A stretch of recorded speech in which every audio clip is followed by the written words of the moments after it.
Bonjour à tous et bienvenue sur la chaîne Les Contes de Raphaël. Si vous souhaitez me soutenir, surtout n'oubliez pas, likez, commentez, partagez, abonnez-vous si ce n'est pas déjà fait. Pour aujourd'hui, je me propose de vous parler d'amour.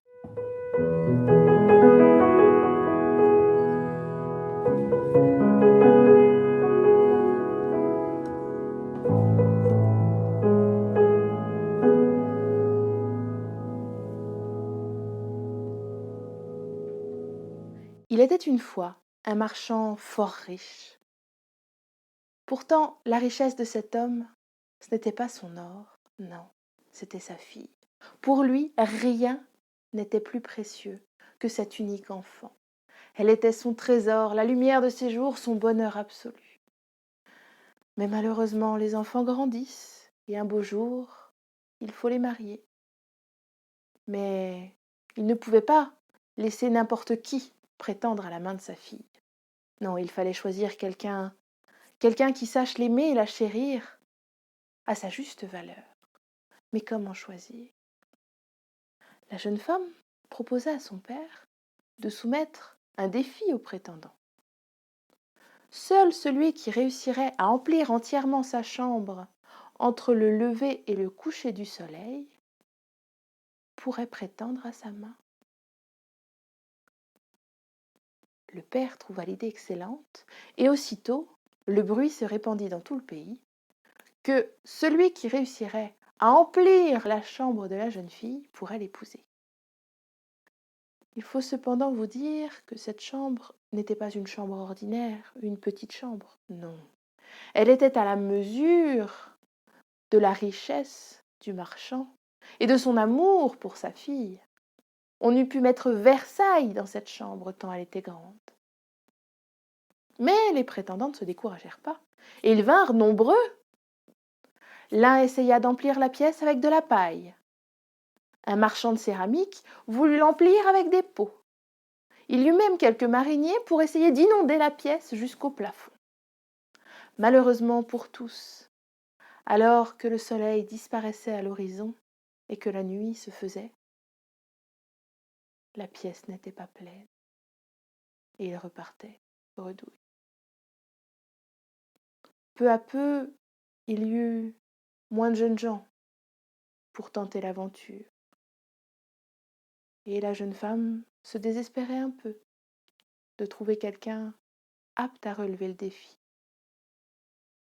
Mais elle attendait, tranquille, jusqu'au jour où vint un poète, un homme doux et rêveur, toujours à l'affût des merveilles du monde.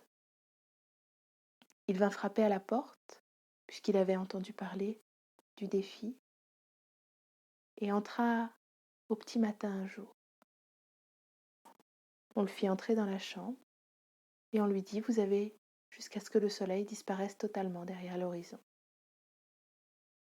Le jeune homme acquiesça, entra dans la chambre, salua la jeune fille et s'assit par terre,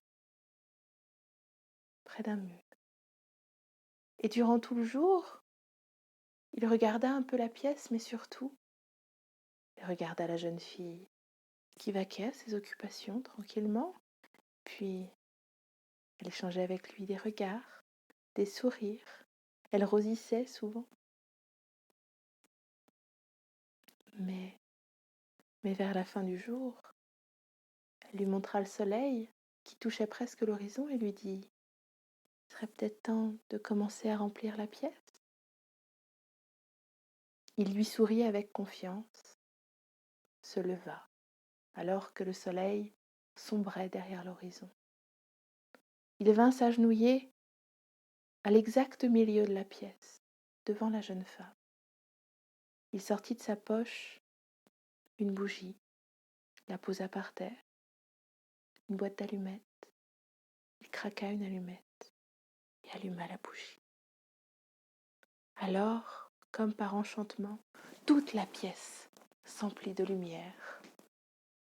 Tous les recoins étaient éclairés par cette petite bougie. Il avait relevé le défi, il avait réussi. Ravie, la jeune femme en informa son père et dès le lendemain, on organisa les noces. Des noces somptueuses. On n'avait jamais vu un couple si amoureux, si rayonnant, si radieux. La fête fut superbe et les deux époux se retirèrent.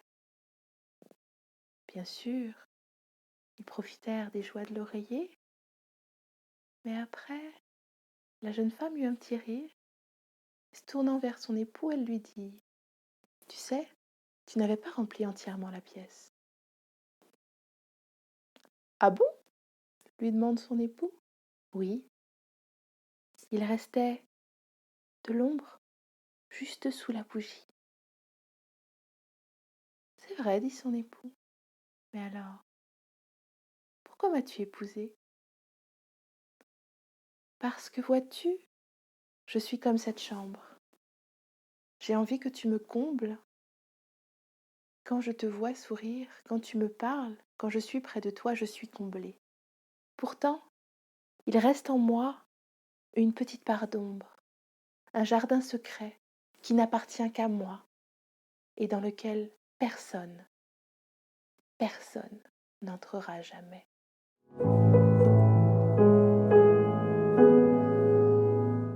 Merci à vous d'avoir regardé cette vidéo jusqu'au bout. J'aime infiniment cette histoire et j'espère qu'elle vous aura plu tout autant. En tout cas, si c'est le cas, surtout n'oubliez pas, likez, commentez, partagez, abonnez-vous si ce n'est pas déjà fait. Quant à moi, eh bien, je vous dis à très bientôt pour une nouvelle histoire. Ciao ciao!